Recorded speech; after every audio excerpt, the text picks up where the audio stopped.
Olá, dando continuidade na leitura do livro Por que tarda o pleno avivamento?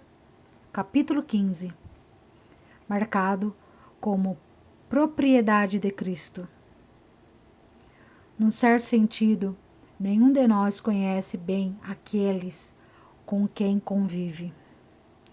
Nem mesmo nossos amigos muito chegados conhecemos bem, nem eles a nós. Para conhecermos bem uma pessoa, precisaríamos saber todas as influências que recebeu da hereditariedade ou do meio ambiente, bem como todas as decisões que já tomou e que fizeram dela o que é no presente. Contudo, embora não possamos conhecer profundamente uns aos outros, uma tarefa das mais gratificantes seria procurar traçar os rumos da vida de um homem, principalmente se pudéssemos identificar as grandes forças propulsoras que o motivaram. Como seríamos abençoados se pudéssemos receber, por exemplo, o mesmo impulso de vida cristã que Paulo possuía e compreender com maior clareza os significados ocultos de sua afirmação. Eu trago no corpo as marcas de Jesus. Gálatas 6,17. Um fato está bem claro aí. Trata-se do reconhecimento de que Cristo é seu dono. Ele pertencia ao Senhor Jesus Cristo, de corpo, alma e espírito. Dele fora marcado como propriedade de Cristo. Quando afirmou que trazia no corpo as 5 chagas do Senhor, não estava querendo dizer, como diria depois São Francisco de Assis, em 1222, que tinha os estigmas. Ele não se referia a uma imitação exterior, mas a uma identificação espiritual que se obtém pela crucificação interior. Ele fora crucificado com Cristo. E as marcas da crucificação interior de Paulo eram bem visíveis. Em primeiro lugar, ele tinha a marca da dedicação total a uma tarefa. Se for verdade o que diz a tradição, isto é, que Paulo tinha apenas 1,37 de altura, então foi o maior anão que já existiu. Ele superou em ritmo de vida, em oração e em fervor espiritual a todos seus contemporâneos. Seu lema era: uma coisa faço. Mostrava-se completamente indiferente a tudo que os outros homens glorificavam. Calvino também foi muito criticado porque ficava o dia inteiro sentado preparando sua obra Institutos e não utilizou sua inspirada pena para dizer nada sobre as glórias dos Alpes. Também Pascal recebeu críticas amargas por ter afirmado que não via nenhuma paisagem que fosse mais merecedora de contemplação do que a alma imortal do homem. E assim também alguém poderia censurar o apóstolo Paulo por não haver dito nada sobre a arte grega ou a majestade do Panteão. É que ele só tinha olhos para o que é espiritual. Após a disputa que teve no Areópago, expôs abertamente o seu desprezo pela sabedoria deste mundo. E dia a dia resistia à tentação de querer superar os sábios ou de querer filosofar mais que eles. Sua missão não era defender um ponto de vista, mas derrotar as legiões do inferno. Houve um momento, provavelmente durante sua estada na Arábia, em que a personalidade dele mudou totalmente. Depois disso, nunca poderia ter taxado de apóstata. Achava-se por demais empenhado em prosseguir para o alvo. É bem provável que, se hoje ele ouvisse aquele hino tão apreciado entre nós, Senhor, sei que tenho forte tendência para me desviar de ti, ficaria profundamente aborrecido. E o fato de não ser benquisto, nem bem acolhido, nem ter um patrão a sustentá-lo, não o incomodava em nada. Seguia sempre em frente, cego para todas as honrarias da terra, surdo a todas as tentações para gozar do lazer, imune ao fascínio das glórias terrenas. Outra marca que Paulo trazia em si era a da humildade. As traças nunca poderiam corroer esse manto que Deus lhe dera. Nunca utilizava a humildade para buscar o louvor dos homens. Ao contrário, colocava-se sempre no primeiro lugar na lista de pecadores, quando nós o teríamos posto em último. Um velho teólogo galês disse que, se alguém sabe grego, hebraico e latim, não deve colocá-los no mesmo lugar em que Pilatos os colocou, isto é, na cabeça de Cristo, mas sim aos pés dele. Mas o que para mim era lucro, isto considerei perda por causa de Cristo, afirma Paulo. Que paz de espírito a humildade nos proporciona, que gozo é saber que não temos nada a perder.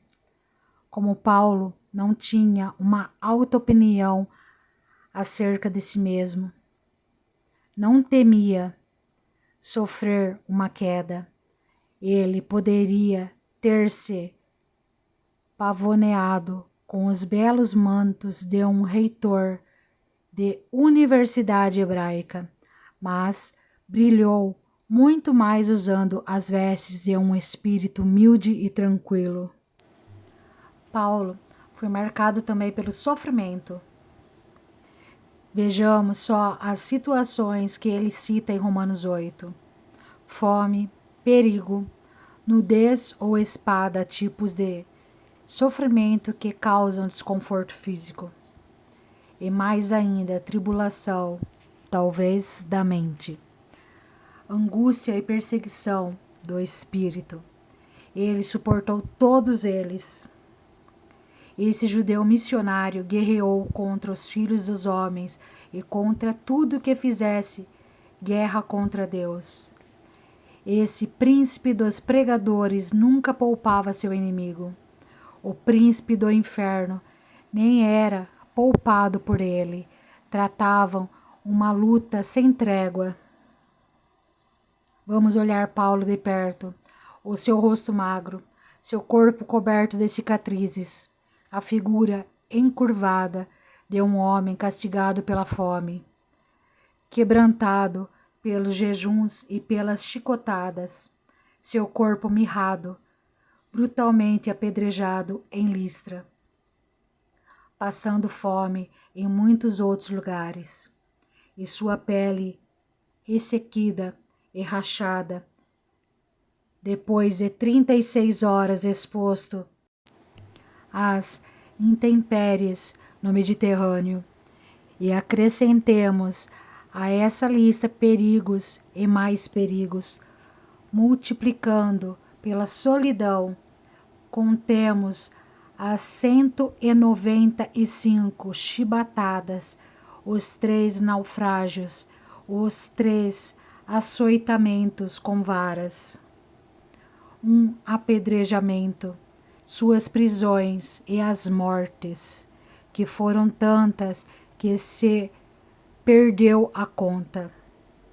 Contudo, se pudéssemos somar tudo isso, teríamos que obter como resultado um zero, pois era assim que ele considerava essas coisas.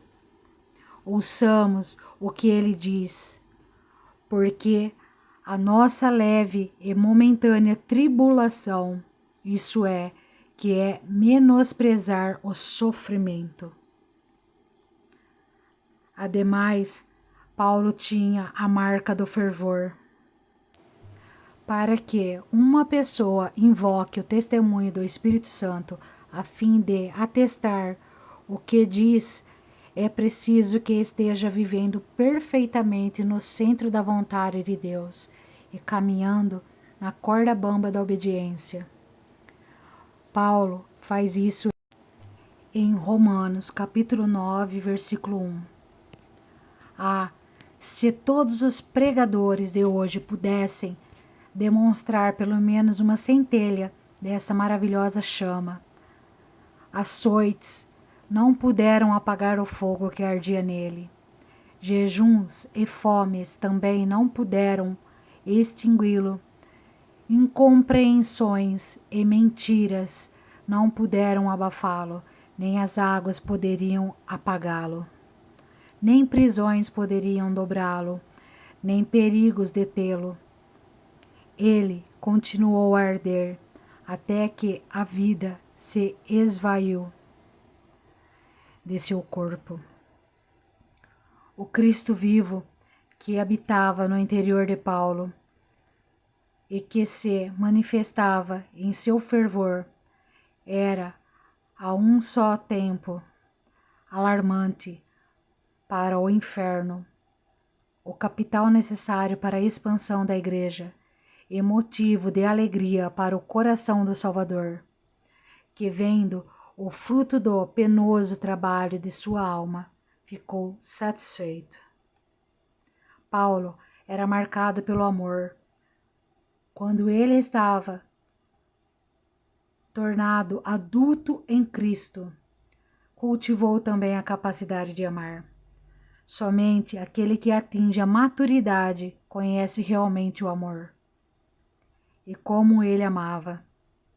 Em primeiro lugar, e acima de tudo, Paulo amava o Senhor. Depois, amava o próximo, os inimigos, as adversidades que enfrentou e até a angústia da alma.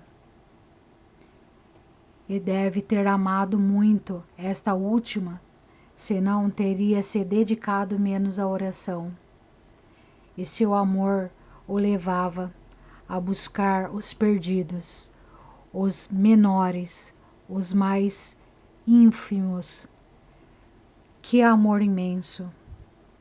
Ele amou as sinagogas com os tradicionalistas religiosos, o Areópago com seus intelectuais, os mercados e ruas com seus pródigos, e a todos desejou ganhar para seu Senhor. O amor era como um poderosíssimo dínamo, impulsionando-o a realizar grandes coisas para Deus. Não existem muitas pessoas que se comparam a ele na oração. É possível que Mac Shane, Joe Fletcher e o grande David Brainerd e alguns outros tenham conhecido um pouco dessa arte que domina alma e corpo, que é a obra da intercessão motivada pelo amor.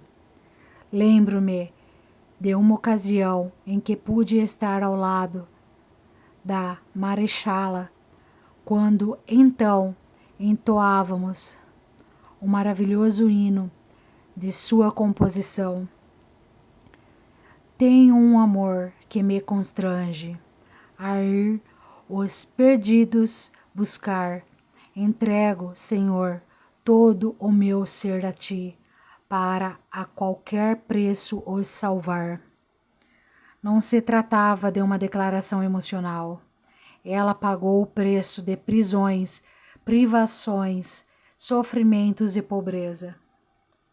Ao que parece, Carlos Wesley estava buscando o máximo de Deus quando escreveu: Não desejo mais nada na terra a não ser possuir teu puro amor em meu coração. E mais recentemente, Amy Carmichael fez a seguinte petição: Dá-me um amor que me impulsione, uma fé que não esmoreça diante de nada. Não há dúvida de que essas pessoas se encontravam prestes a descobrir o segredo do poder para ganhar almas presente na vida dos apóstolos. Os grandes ganhadores de almas foram sempre indivíduos cheios de uma grande paixão pelos perdidos. Todos os seus interesses menores eram suplantados pelo amor maior. Foi seu grande amor pelo amado de sua alma que os fez chegar às lágrimas, ao labor intenso e ao triunfo final. Como podemos nós, que vivemos numa hora de trevas, dar-nos o luxo de amar menos? Desejo amar-te, ó Deus, e demonstrar esse amor em atos, pensamentos, palavras. Com esse amor poderei andar em justiça e servir-te como devo. O amor torna mais leve as tribulações e suaviza as dificuldades. O amor te segura sem questionar. Agirá com ousadia e triunfará. Brevemente, milhões de pessoas receberão a marca do anticristo. Querendo ou não, será que nós esquivaremos de receber em nosso corpo, alma e espírito a marca do nosso Senhor, as marcas de Jesus? O processo de marcar é doloroso. Será que estamos prontos a nos submeter a Ele? Ostentar uma marca é carregar sempre a humilhação de ser escravo. Queremos mesmo ser marcados como propriedades de Cristo? Eu, pelo Evangelho, vos gerei em Cristo Jesus. Paulo. Capítulo 16. Dá-me filhos, senão morrerei. É imprescindível que tenhamos um avivamento, pois as portas do inferno estão escancaradas para esta geração depravada. Precisamos de um avivamento e dizemos que o queremos. Entretanto, apesar de os crentes superficiais de hoje quererem que os céus se abram e Deus derrame um despertamento sobre nós de forma mecânica, a verdade é que Ele não mecanizou seu glorioso poder para ajustá-lo ao maquinário religioso de hoje, que funciona a poder de relógio. Recentemente, ouvi um pastor comentar: gostaria que tivéssemos um avivamento como o que ocorreu nas Novas Hébridas. Mas, meu irmão, o avivamento não chegou ali apenas porque eles o queriam. É verdade que os céus se abriram e uma poderosa visitação do poder de Deus abalou aquelas ilhas. Mas isso se deu porque homens comuns se dedicaram ao jejum e à oração. Além disso, colocaram-se perante o trono de Deus e esperaram em lágrimas e lutaram. E a visitação veio porque aquele que procurou uma jovem pura para ser a mãe de seu filho amado encontrou ali um povo de alma pura, com visão espiritual e grande fervor. Um povo que não orava com segundas intenções. Suas petições não tinham o objetivo de resgatar da vergonha uma denominação fracassada. O alvo deles era tão somente a glória de Deus. Não tinham ciúmes de outros grupos denominacionais que estivessem crescendo mais que eles. Ansiavam pelo Senhor dos Exércitos, cuja glória estava jogada na lama, cuja casa estava com os muros derribados e suas portas queimadas ao fogo. Não basta ser uma igreja fundamentalmente bíblica para que o Espírito Santo seja atraído para ela. Amados, existem milhares de igrejas assim na terra. Uma jovem e um jovem de 17 anos podem se achar biologicamente preparados para gerar um filho e podem até estar casados, mas isso por si só não justifica a geração da criança. É preciso ver se eles teriam segurança financeira para cuidar de todas as necessidades que surgissem.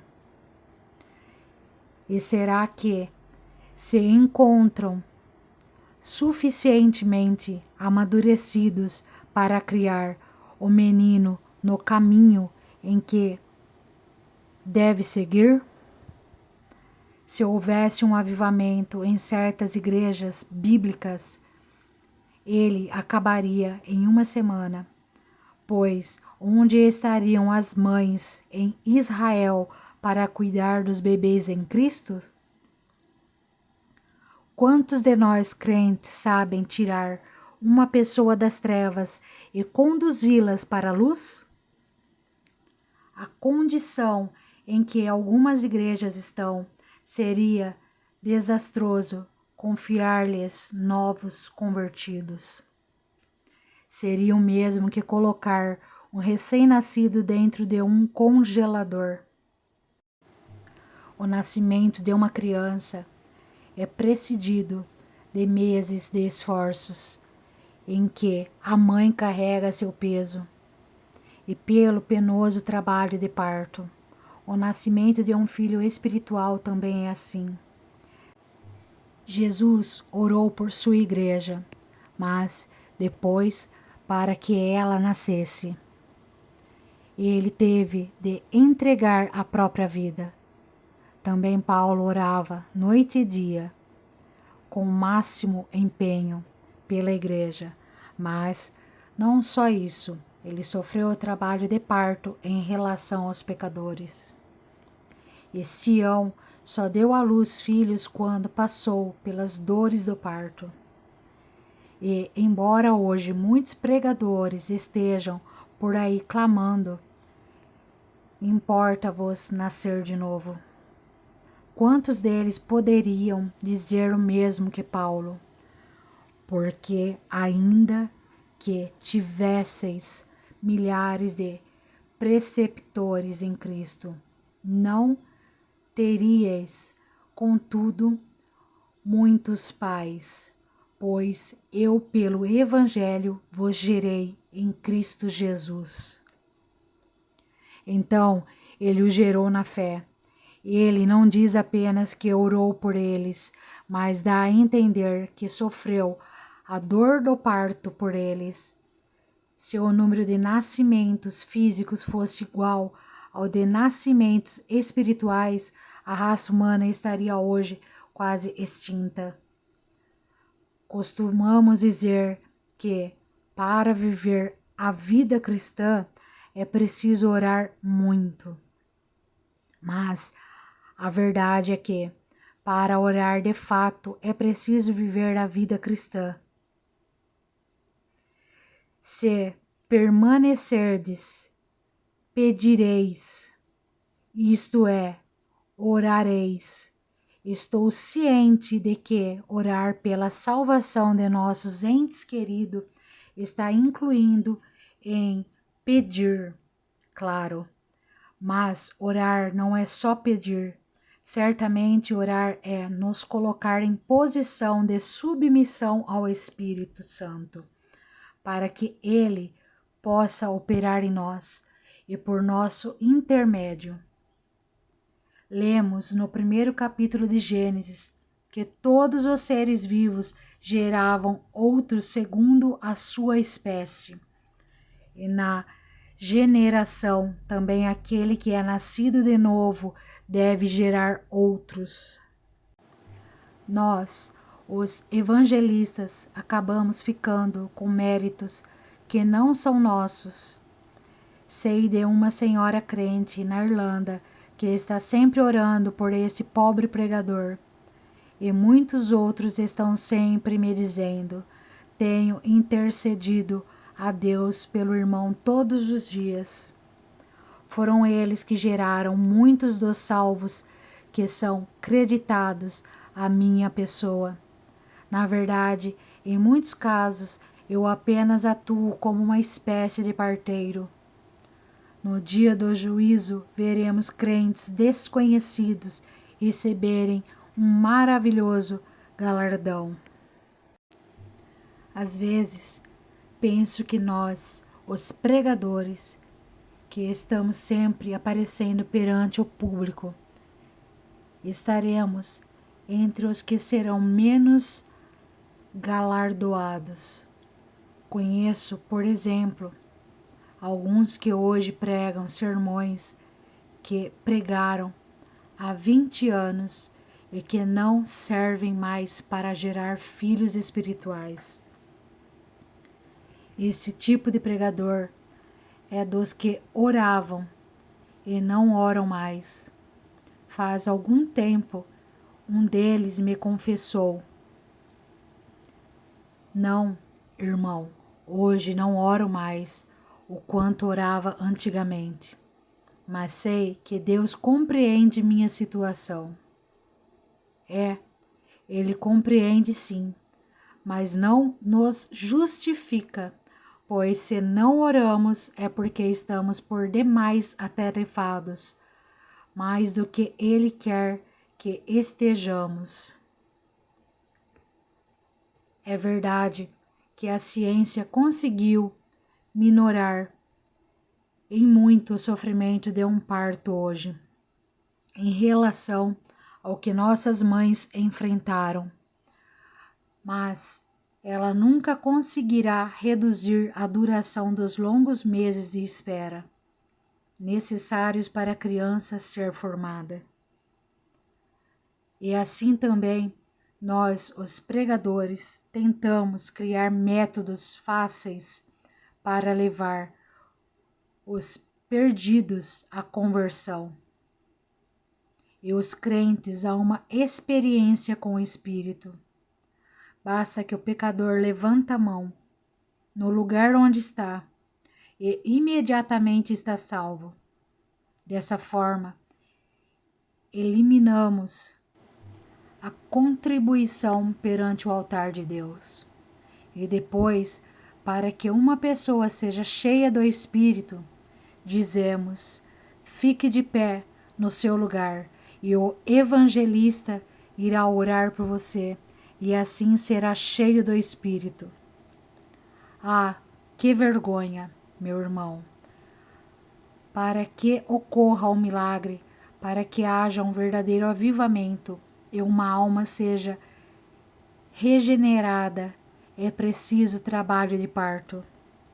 Assim como na gravidez, a criança em desenvolvimento causa perturbações no corpo da mãe, assim também o corpo do avivamento que cresce na igreja causa perturbações nela.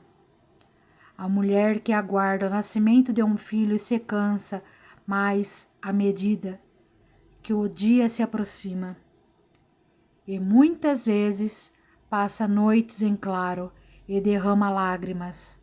Assim também, muitas vezes, os intercessores sentem o peso das iniquidades da nação e derramam a alma perante Deus em favor dela. Altas horas da noite. Há casos em que a mulher grávida perde a vontade de alimentar-se ou é obrigada a abster-se de certos alimentos em benefício da vida que carrega no ventre. Assim também os crentes que se sentem envergonhados com a esterilidade da igreja fazem jejuns e são levados por um grande amor aos perdidos a permanecer em silenciosa intercessão perante o Senhor. Da mesma forma como as mulheres, até certo tempo atrás, procuravam evitar aparecer em público quando se aproximava a hora do parto. Também aqueles que sofrem a dor de parto pelos perdidos procuram o recolhimento para buscar a face do Deus Santo. A Bíblia diz claramente que Jacó amava Raquel mais do que a Lia. Contudo, Lia gozava mais da alegria de ser mulher, pois tinha filhos. Jacó havia trabalhado 14 anos por causa de Raquel, mas toda essa sua devoção não servia de consolo para ela, pois era estéril. Obviamente, Jacó deve ter demonstrado seu amor por ela, dando-lhe joias, como era costume na época, mas as coisas que o dinheiro compra não lhe serviam de consolo. E embora Raquel fosse uma mulher bonita, nem sua beleza, nem o fato de que outros a admiravam compensavam a ausência de filhos. E ainda por cima, havia sempre o doloroso quadro ante seus olhos. Lia com seus 4 garotos à roda de sua saia, enquanto ela, a estéril Raquel, era alvo de zombaria de todos. Posso imaginar essa mulher com os olhos vermelhos de chorar, mais brilhantes até que os da própria Lia, talvez com os cabelos desgrenhados, a voz rouca de pranto, procurando Jacó, frustrada por causa de sua esterilidade, sentindo-se humilhada e desesperada com sua condição, e gritando-lhe: dá-me filhos, senão morrerei. Gênesis 31. Esse apelo deve ter-lhe penetrado o coração como uma espada. Aplicando isso ao plano espiritual, podemos dizer que não se tratava de uma oração de rotina, era um apelo de uma pessoa dominada pela vergonha e pela dor, e muito quebrantada por sua esterilidade. Meu irmão pregador, se sua alma se acha estéril, se seus olhos não vertem lágrimas, se não há convertidos em sua igreja, não se acomode pelo fato de que, pelo menos, é um pregador popular. Não se deixe consolar pelos títulos que possui, pelos livros que já escreveu. Se você é espiritualmente incapaz de gerar filhos, rogue fervorosamente ao Espírito Santo que derrame tristeza em seu coração. Ah, que vergonha são nossos altares estéreis. Será que o Espírito Santo se deleita com nossos órgãos elétricos, nossos corredores acarpetados e a nova decoração quando o berçário está vazio? Não. Ah, que o silêncio mortal de nosso santuário seja quebrado com o bendito choro dos recém-nascidos. Não existe uma fórmula única para avivamento, embora nasçam crianças todos os dias em toda parte, sempre da mesma forma, serão todas diferentes umas das outras. Assim também, em todas as eras, tem havido avivamentos gerados pelo mesmo processo: angústia de alma, oração incessante e preocupação com a esterilidade. Mas todos eles são diferentes entre si.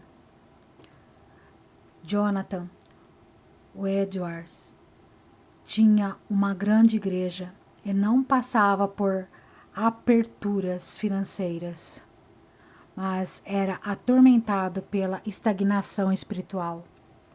E tanto lhe pesava o estigma da esterilidade espiritual que afinal sua alma, entristecida, buscou a misericórdia de Deus num silêncio banhado de lágrimas, até que o Espírito Santo desceu sobre ele.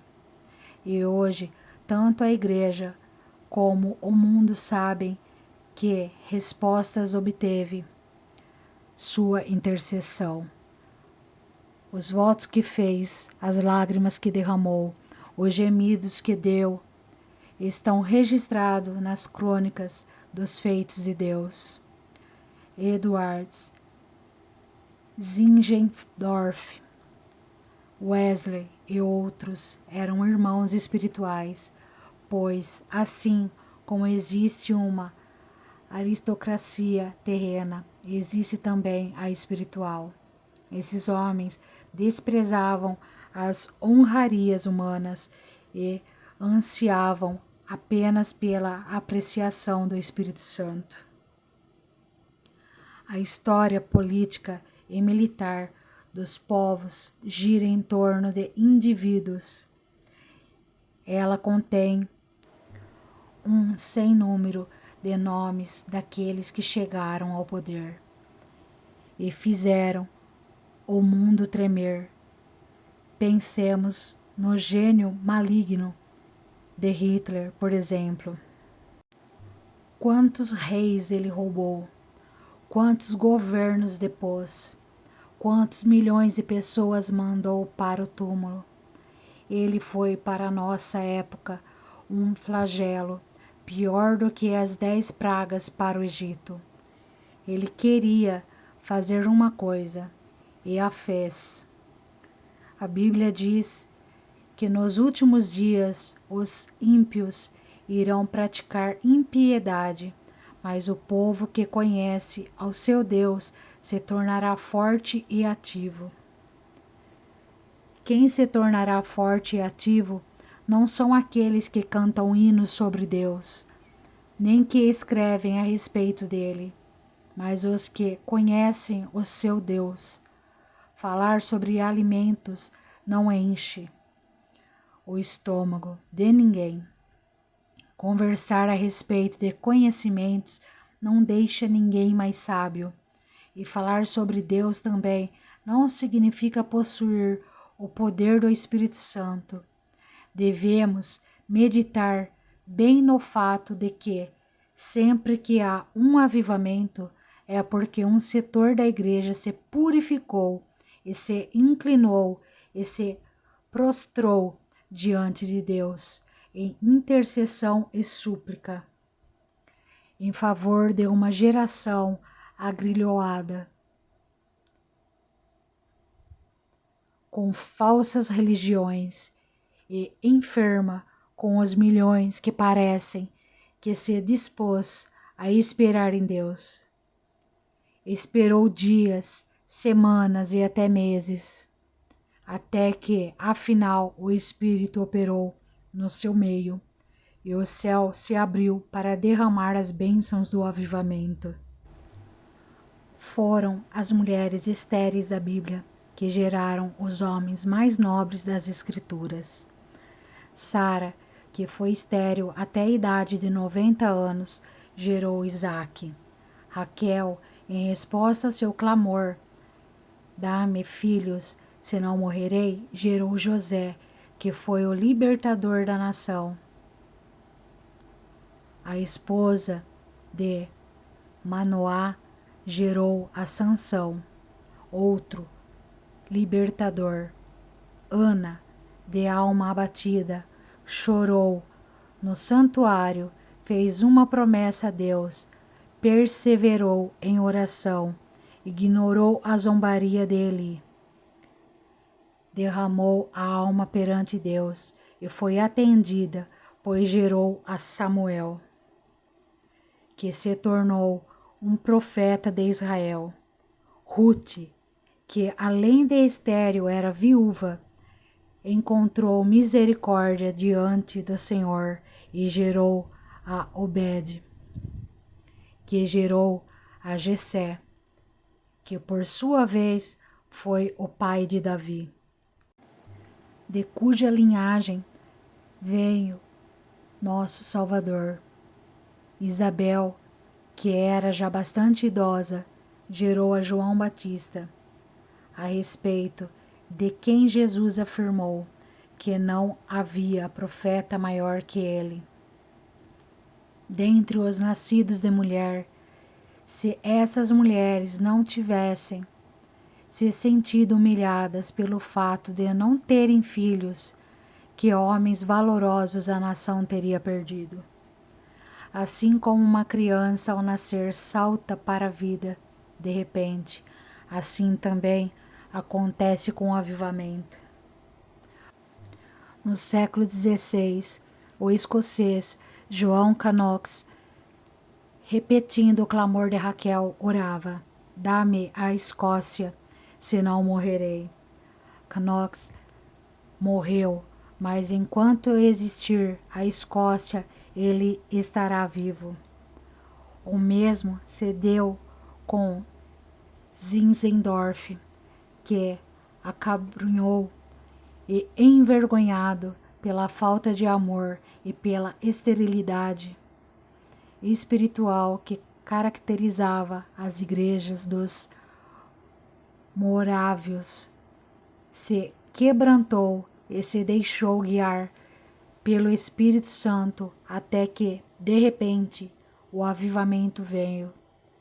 No dia 13 de agosto de 1727, uma quarta-feira, às 11 horas da manhã, e assim teve início o despertamento dos morávios, que deu origem a um grupo de oração que durou 100 anos, que por sua vez promoveu o surgimento de um movimento missionário que levou o evangelho aos confins da terra. A igreja de nossos dias devia estar mais empenhada em evangelismo, que gera filhos, mas na realidade está mais envolvida em programas estéreis. É verdade que as técnicas de parto se modificaram bastante com o avanço da ciência, mas, como já dissemos e vamos repetir, a ciência, esse Deus dos médicos, não pode reduzir o tempo de gestação. Irmãos, nós estamos perdendo a batalha. É no fator tempo. O pregador e a igreja estão ocupados demais para orar. Estão mais atarefados do que Deus gostaria que estivessem. Se dermos nosso tempo para Deus, Ele nos confiará vidas eternas. Se resolvermos reconhecer a nossa impotência espiritual, Ele fará sobressair nosso direito como o sol ao meio-dia. A igreja hoje tem uma multidão de conselheiros, mas onde estão os intercessores? E embora ela possa se gabar de que nunca em sua história teve, em termos numéricos, uma frequência tão grande tem que admitir também que nunca teve um número tão baixo de novos nascimentos. O rol das igrejas está aumentando, mas não necessariamente o reino de Deus. Conheço uma família cujos filhos são todos adotivos. Acho que muitos dos pregadores hoje estão adotando filhos, mais que gerando. O adversário da multiplicação é a estagnação. Quando os crentes se preocuparem por não estar gerando filhos espirituais e quando ficarmos cansados de nossa esterilidade de alma, então começaremos a vibrar com um temor santo e a orar com um fervor santo e a gerar uma santa fertilidade.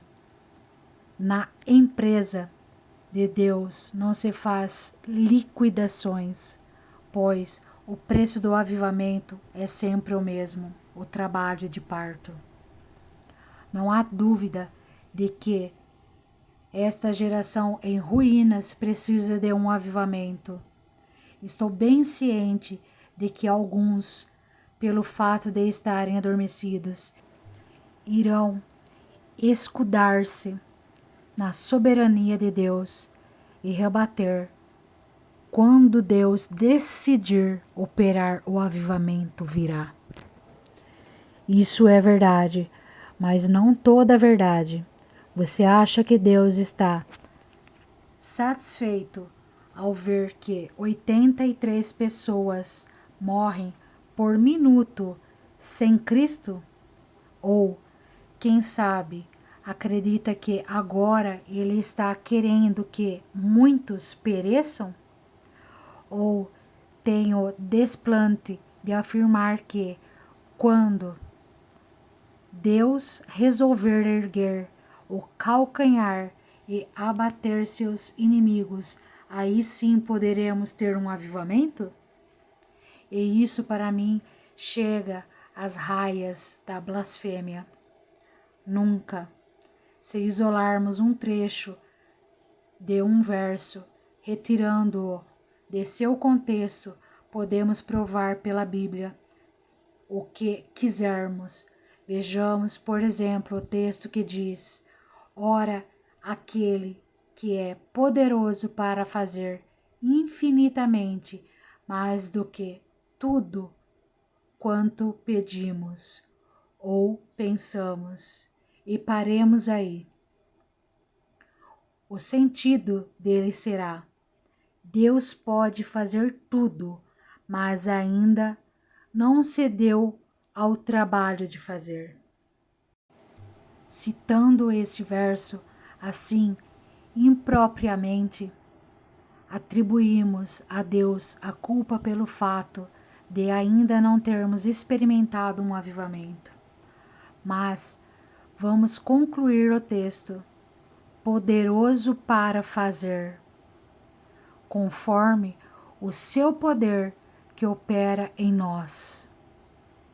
Agora, o sentido é o de que o canal para o recebimento da bênção está bloqueado. Deus não pode abençoar esta geração porque a igreja não tem poder. Então, se não temos um avivamento, a culpa é nossa. Finney afirma: o avivamento está contido em Deus, portanto podemos gozar de um despertamento espiritual, conforme o seu poder que opera em nós, pois receberemos poder ao descer sobre nós o Espírito Santo. E não se trata de poder para realizar milagres, pois os discípulos já os realizavam antes mesmo do Pentecostes e também expulsavam demônios. Também não é poder para organizar, nem para pregar, nem para traduzir a Bíblia, nem para conquistar novas terras para o Senhor. Tudo isso é válido, mas será que temos o poder do Espírito Santo poder para restringir a força do diabo, para destruir fortalezas e obter o cumprimento das promessas? O que o inferno mais teme, senão uma igreja ungida por Deus, dinamizada pela oração? Amados, vamos deixar de lado as questões supérfluas, esquecemos as diferenças denominacionais. Vamos nos consagrar inteiramente à oração e ao ministério da palavra, pois a fé vem pela pregação. Envergonhemos-nos da impotência da igreja, sintamos profunda tristeza pelo monopólio que o diabo exerce sobre os perdidos, e então clamaremos com espírito angustiado e com profundo sentimento: dá-me filhos, senão morrerei. Amém.